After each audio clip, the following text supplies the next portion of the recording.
Hello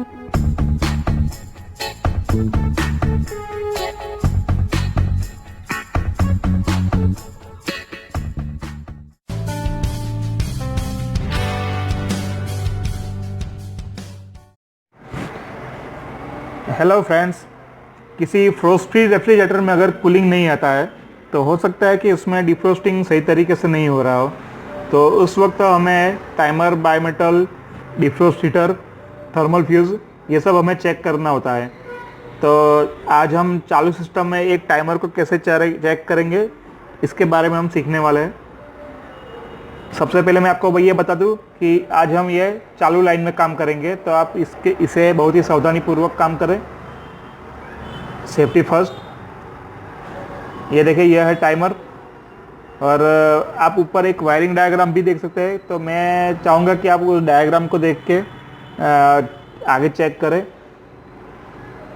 यहाँ से हम शुरुआत करेंगे। ये जो पहला वायर है वाइट, यह 1 नंबर का वायर है, नंबर 1। ब्राउन का नंबर है 2,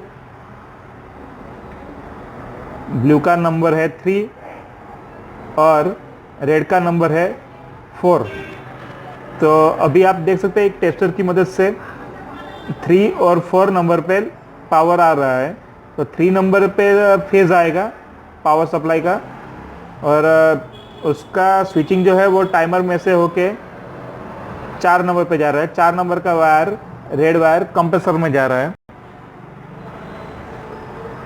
ये ब्राउन वायर है, ये ब्राउन वायर 2 नंबर का, वह बायमेटल पे जा रहा है। और 1 नंबर का वायर जो है वो हीटर में से न्यूट्रल आ रहा है।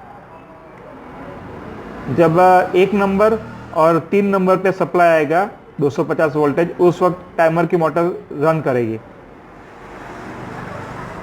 अभी जो कनेक्शन है वो 3 और 4 के बीच है। जब 6 या 8 घंटे के बाद टाइमर डिफ्रोस्टिंग मोड पे जाएगा तो 3 और 2 का कनेक्शन हो जाएगा। तो उस वक्त हमें 2 नंबर पे भी फेज वायर आना चाहिए। ये जो सप्लाई आ रहा है 2 नंबर पे फेज आना चाहिए और 4 नंबर से फेज बंद हो जाना चाहिए। तो देखते हैं, टाइमर को हम मैन्युअली घुमाएंगे।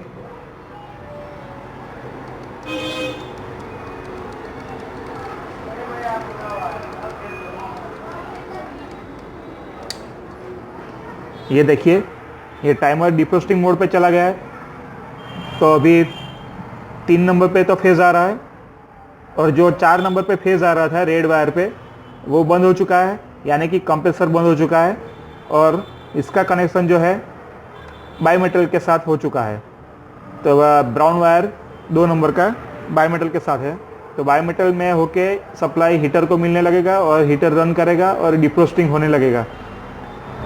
1 नंबर पे तो न्यूट्रल आ ही रहा है, लेकिन अभी क्या होगा कि यह जो फेज वायर है यहाँ से आगे घूम के हीटर में जाएगा और हीटर में से वापस 1 नंबर पे आने वाला है। तो 1 नंबर पे फेज आ रहा है और 3 नंबर पे भी फेज आ रहा है।